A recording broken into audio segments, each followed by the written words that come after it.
Basketball fans, welcome back. So this is a game that I was looking forward to. Ittihad versus River Hoopers. So these are the two teams that have been dominating the Kalahari Conference, and I must say the Kalahari Conference ran through these two teams. But before I get started, like, share, subscribe to the channel, hit the bell, get notified, and you'll be receiving a lot of content of this nature. So without out of the way, let's just get into it. So the Al Ittihad versus River Hoopers matchup is one interesting matchup.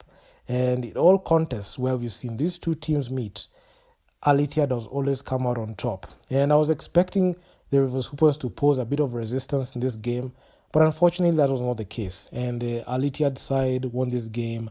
94-77 was the final score. So these are the two teams that have been going at it with the other teams, but when they collide, one had to fall. And they were both powerhouses. The first team to drop their O to the other was the Rivers Hoopers. And when they started this contest, when they were both 2-0 and they were on a collision course, you could see that you were all in store for a very good matchup. But Al Ittihad were able to go ahead and show who's the real king of the Kalahari Conference. And in this one, the competition was interesting because this is the second time they met. In the previous video, we talked about the first time they met. And it looks like the Rivers Hoopers were not able to figure out what type of offense and defense to run against the Al Ittihad team. Because Al Ittihad had all the answers to stop the Rivers Hoopers offense. And on defense, the Rivers Hoopers didn't figure out a way to stop Al Ittihad's productivity. And you could see even in the field goal, the way they shot the ball to be able to score there, you could see Al Ittihad led with in field goals with 48% shooting from the field, 58% on 2-point field goals, and they were 38% from the line. So whichever defense that the Rivers Hoopers were throwing at Al Ittihad always had an answer. And you could see they even led in 3-point attempts. They actually doubled the productivity of Rivers Hoopers. Because at some point, it looked like they were exchanging baskets, but that wasn't the case. It's from downtown. The Rivers Hoopers were not able to match the threes that the Al Ittihad side were able to produce. And they produced actually 7 more threes there. But when it came to the other statistics, when it came to free throws, shooting, and rebounds, you could see the Rivers Hoopers were able to dominate at that one.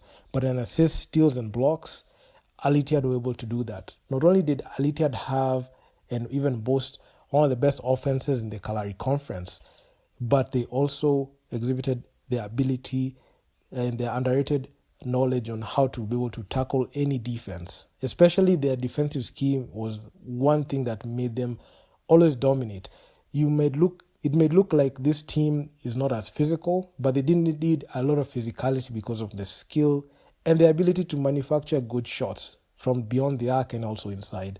And they did that very well. And the Rivers Hoopers are a very, very gritty team. And when I looked at them, I knew for a fact that they have the ability to stop any defense, stop any productivity from the other teams, because the only team that Rivers Hoopers were not able to win a game was the Al Ittihad side. They beat Stadi Malian and Nevis Rabat twice. So Majok Deng was good in this game. He had 18 points. He had a game-high 18 points. And the matchup was between him and Maduta Ketch. So these two guys were going back at it.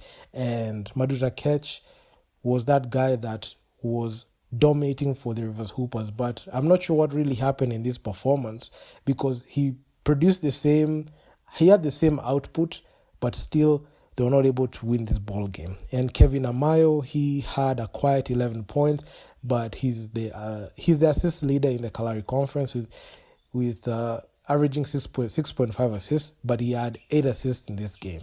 Peter Olisemeka, he led in boards with 16 total boards, and he was one of the most reliable options, especially when it came to second chance points. Anas Mahmoud did not have a very, very good game like that, but still, the productivity and the team effort of the Al Ittihad side was the main difference. And I really enjoyed this because Al Ittihad versus Rivers Hoopers, when this game tipped off, both teams were holding serve pretty well. and you could see they were neck and neck. And when I saw the first quarter when this game started, I just knew for a fact that this game might go to overtime because the way they are trading blows, I thought in my mind that these guys, there was hoopers, they have been able to fix up some few things on offense, and they have, figured out a way to take apart the Al Ittihad side. But boy, was I wrong, because when the second quarter kicked in, you could see that the difference in quality and the difference in the ability to score was evident. Al Ittihad beat the Rivers Hoopers in the second quarter by 20 points, digging a hole that was unsalvageable. You couldn't get out of that hole easily. And I can say this is the quarter that made the Rivers Hoopers lose this game, because the Al Ittihad side had a quarter high 30 points, and later followed it up in the second half, in the third quarter, the 26 and the 19.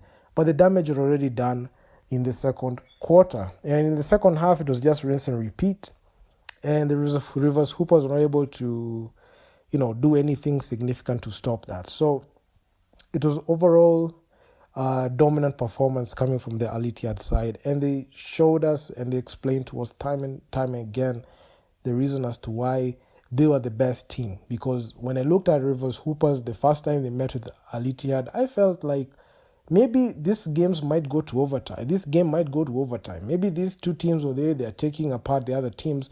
Maybe there's a high likelihood that they can, tear the house down. But it became obvious in the first matchup that the best team that went 3-0 was Al Ittihad.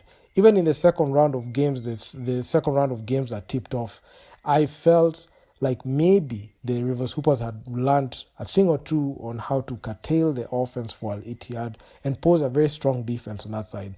But that's not the case, and that's not what happened. And Al Ittihad were able to dominate. They dominated in assists, steals, points from turnovers, fast break points, and bench points. And one thing that I've noticed with the Al Ittihad side, and any team coming from Egypt, they are very skilled and they know how to capitalize on the other team's mistakes. So there was Hoopers, any mistake that they made, if ever it was turning over the ball, not going back on defense, especially in the transition, not having a good setup, especially in the half court, the Al Ittihad team always punished them every single time. And that's the thing that even happened in the second quarter, because in the second quarter, for you to be beat by 20 points in the second quarter, that means that you're slow on defense, or maybe you're not reading the type of offense that is being there, and you're not able to settle in back on defense, or you're not even on a string, or maybe you're fouling too much. So there are multiple things that contributed to this loss. And Al Ittihad did not look weak at all, and they went ahead and just did their thing, and I really, really enjoyed it. Angok Yak Deng, in 21 minutes of play, had 15 points in there. It was 4 of 9 shooting from the field. He had 3 rebounds in there. Then we had Eral Metlawi, he had 12 points. Then Mohamed Abu Shusha, he had 15. So you could see, even with multiple players from Al Ittihad scoring 10 points or more, you could see the overall team effort. It was a team effort, something that it was good. And also Majok Deng, like we mentioned earlier, in 19 minutes, he had 18 points. One of the most efficient pieces in the Al Ittihad side. But when it came to the Rivers Hoopers, this was one of the capitulation performances, and it was sad to see, even despite Maduta Kech's performance, in 32 minutes, he had 17 points. He had a plus-minus from minus 19, tied with Rafael Rashad Patni. He had also had a minus 19. So even despite their scoring production, they were still not efficient when it came to scoring, and they got exposed in this one. So other teams in the BAL have picked up on this one, and they've been able to understand how to be able to deal with the Rivers Hoopers. The Rivers Hoopers, they're trying to see if they can break through to the finals, because the last season in BAL Season 4 they finished number 3, and the team has changed, especially when it comes to their roster construction, but they still have a dominant force and presence in the Basketball African League. But Al Ittihad, they have shown that they are legit. They are a new team, but same old faces and a new couple of key additions that have been added, and that's the main reason as to why they're very good right now. And there's a high likelihood they can even win it all, given like the way they have played. They've not played the other teams, but the teams that have been availed to them in the 6 games, they've gone 6-0. So do you think Al Ittihad can be able to go ahead and break through and be able to like go ahead and win the championship and add another title for Egypt, a third title? I mean, do drop me your comments in the comment section down below. But Rivers Hoopers, they have to figure it out. They have to go back and look at film as they prepare for the playoffs. And in this one, it was a very good matchup because these two teams have qualified for the BAL playoffs. Al Ittihad will be in the BAL playoffs as the 1 seed in the Kalahari Conference, and the 2nd seed in the Kalahari Conference, Rivers Hoopers, with a 4-2 record, they'll be in the BAL playoffs, and I can't wait to see that because, man, we have classification games in the playoffs. So I'll keep you guys updated on that one. But do drop me your comments in the comments down below, comment section down below. Like, share, subscribe to the channel. I'm going to see you guys in the next one. Peace out.